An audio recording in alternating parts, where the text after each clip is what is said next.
Good morning, everyone, and happy Wednesday. It is hump day. I have gone back to my mirror image video. I tried yesterday something new. I do think that change is good, but I also think it's good to know what works and what doesn't, and it just didn't work for me. I didn't like it. I think part of the problem is that I had to shut the flash off because it was like right in my eye, and so it made the video awfully dark. So anyway, here we are. I wanted to get on here real quick. There's a couple of things actually I wanted to talk about. I was vacillating between the two, but I'm doing my converting my courses onto ebook, and the one that I'm working on right now is resentments. Excuse me. Resentments and forgiveness. And one of the things that comes to play, and the one that I actually did before this, was communication and relationships.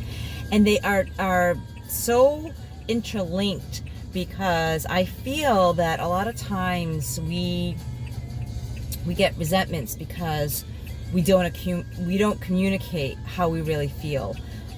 So a couple of things go on. Like we say yes when we really need to say no, right? So we have a difficult time being assertive and saying how we really feel. We put too much on ourselves, on our plate, and I think particularly for women, we are caretakers. So a lot of times I find with like my children and stuff, it's very difficult when they need something or they want something, they ask me to do something. It's very difficult for me to say no. And I have learned that, that is important, and that is self-care. When we learn to say no to other things, we can say yes to what's, really important. We can prioritize and what's important in our lives. And it also helps so that we don't get resentments towards that people, right? Towards that person. So if we're saying no when we mean no, in a respectful way, in a loving way, in a gentle way, best we can, we are taking care of ourselves, and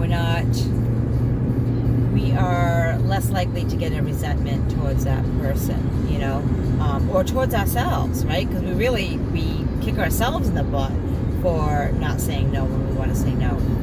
The other thing that comes to play with resentment and communication is a lot of times we think, particularly for our loved ones and our significant others or whatnot, that they are mind readers, so we, especially if we've been in a relationship for a good amount of time, we tend to think that they should know how we feel. They should know what we're thinking or what we desire or what we want. Like they're mind readers. And the truth of the matter is that people don't. And it's not that they don't love you or they don't care, they're not concerned. It's that, and I've talked about this before, we have like filters of our own experiences, and even though we've been in a relationship for many years, and we can kind of like sometimes, understand someone's preferences and whatnot, there are times that we just don't know what the other person is wanting or desiring at that point in time, and it's so essential to communicate and let people know. It's not a lack of love if they don't know. And I think it's also important to ask questions of your significant other, like, what is it that you need right now? What is it that would you like for me to help you with, right? So, and instead of us assuming that they don't need help or they're independent, or they would ask me if they needed something,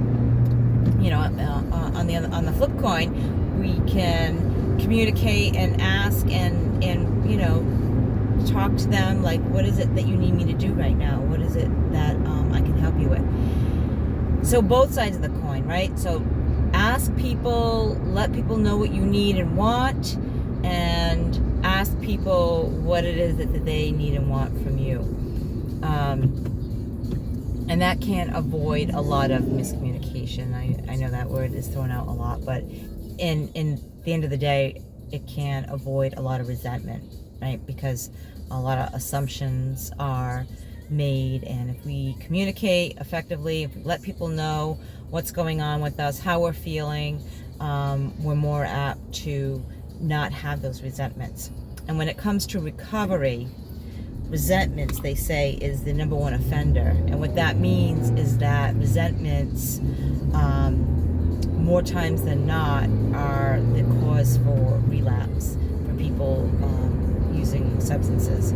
So it's imperative, if you are in recovery, to avoid any resentments, nipping it in the bud by communicating how we feel. Yes, it's easier said than done. Communicating is not always easy. Letting people know what your needs and wants are not always as simple as I make it sound.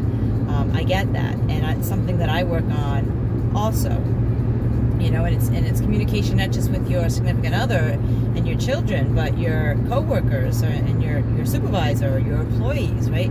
So it can be very, very difficult letting people know, and you're perhaps not wanting to hurt people's feelings, or you're afraid that, you know, you're not going to get what it is that you want by asking them.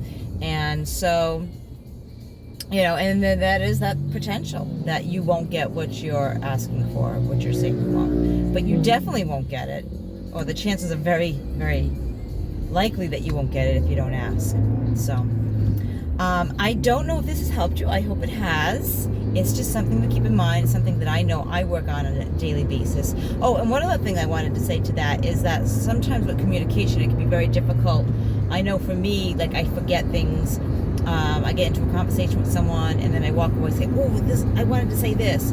So sometimes practicing, for me, writing it down, I take little notes on what it was that I want to say. And there are times where I actually brought my note card with me to a conversation, and to make sure that I'm able to touch upon the things that I wanted to talk about. So, and that's okay. Like, we're human. We make mistakes, right? We're learning, we're growing. I think people are going to have more respect for you if you did that than if you went and didn't communicate how you were feeling, and then had a resentment, or, you know, was passive aggressive, or, and got pissed at them later on for not doing what it was that you wanted them to do that you didn't ask them to do. Does that make any sense? I don't know. Anyway, I hope you have a wonderful day. Stay blessed. Remember to let the people that you love know that you love them. Send them that text. Give them a call.